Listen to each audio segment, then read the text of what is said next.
Hey everyone's favorite YouTuber, VZVQMQUMS back with another video. In today's video, we're reviewing One Punch Man episode 16, or One Punch Man season 2, episode, what is that, 4?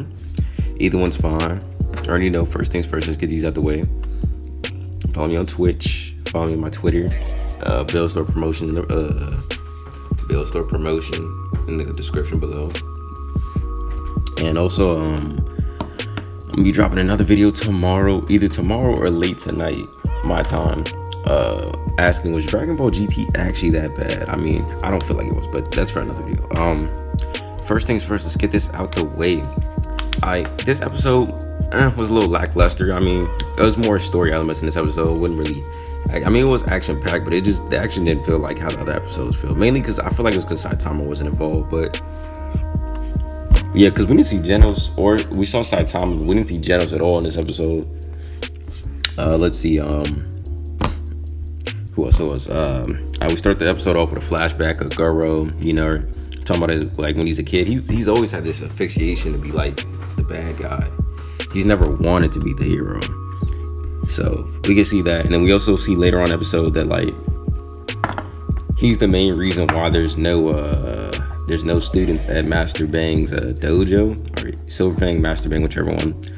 He's the main reason because he killed, well, I don't think he killed them. I think he couldn't have killed all of them, because if one guy in the episode was later still there, yeah, he didn't kill them all. He just probably badly damaged them. And then One Punch Man, yeah, and then we see, we learn this all from one of Master Bang's old students, because, you know, in this episode, Saitama dressed up like Churro. Master Bang's #1 disciple, just to win the $3 million. And like he's basically he's trying to Master Bang's old student is basically trying to like scare him, saying, you know, if you're fake, they're gonna find out, basically. Because Saitama lied about his fighting style, because he doesn't know how Churro fights, and it's a lot of things that are just off.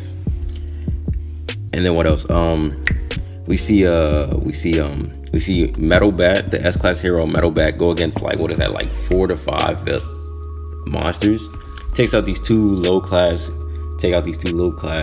monsters first, because he's good.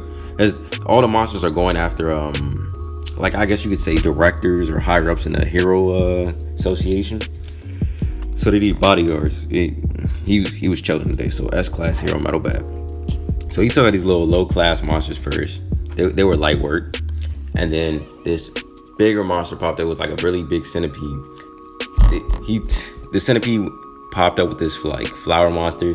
Basically, they're like basically the combo was, you know, the flower monster knocks people out, and the centipede kind of just like he hurts them. Basically, he fights and hurts them, the centipede. But then Metal Bat was about to pass out, and then hit himself in the head, got the motivation to keep going, and then he took them out easy. What? Daddy's, but he took them out. And then that's when we get a flash of the Hero Association. Someone said, when's the last time that monsters have popped up back to back like that? He said last time that happened, that's when the big monster Centipede Central popped up at the ground. He was a dragon level threat. He just popped up at the ground. So we see him pop out the ground, you know. Metal Bat's like, I had another one. This should be pretty simple, pretty straightforward. Pretty simple and straightforward. First hit he goes for it.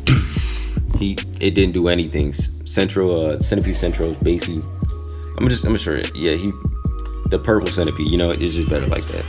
The purple centipede, his skin is so tough, it didn't do anything. It didn't do nothing. Also, I forgot to mention, we see these two, B-class heroes.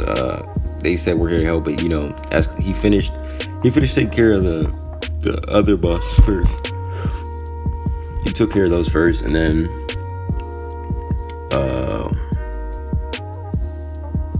he took care of them first, and then you know, and the B-class hero showed up, and then, you know, he said, when the purple centipede came in the gun, he told his two big ass heroes, take the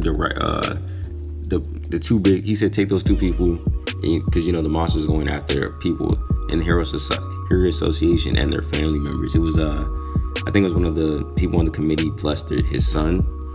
So he said, take him, get out of here, and I'm gonna fight him off. So then that's when we see Metal Bat after he got knocked away. We see him do some little thinking, right? He runs to the back of the purple centipede, and then he attacks where the face is on the centipede, because that's where the most damage was. And after that, we see Girl pop up, because I forgot to mention at the start of the episode, we see Girl wake up after Saitama knocked him out and on some trash bags, and I'm like, it's kind of irrelevant, didn't really mean anything. But yeah, we see him do that. We also see Girl on the bench again with that one kid talking about the heroes again. He's gonna be very important for later seasons. I mean, for the later on in the season. And then we see Metal Bat get knocked away after that, and then we see Girl and Metal Bat talking, and then that's when Metal Bat said, that's when Girl said, no, that's when Girl said, now I'm your opponent. From now on, you're gonna fight me. And then that's when Metal Bat said, yeah, whatever. As you can see, I'm kind of preoccupied at the moment, because of course, there's a big demon with dragon level threat outside. Yeah, so he's trying to take care of that. And there's no other S-class heroes in the area for some odd reason, and of course, Saitama's not around because he's trying to fight in that tournament. So he's not around anywhere. And we don't see Genos, so we don't know where he is. So Girl basically says, I'm your opponent, and then Metal Bat just waves it off, and then that's when Girl attacks him and says, that's when Metal Bat says, oh, you're the guy that's been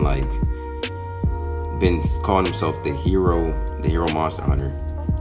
So basically, yeah, he said, well, I guess I don't really have much of a choice but to fight you right now, so I guess I have to.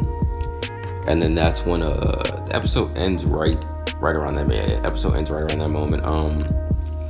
There wasn't really much, I say, importance to this episode. I say this is more for just developing plot and everything. Like, it's probably gonna be a lot more S-class heroes that come to help take out this purple centipede, or I think the purple centipede is just gonna retract back into the ground.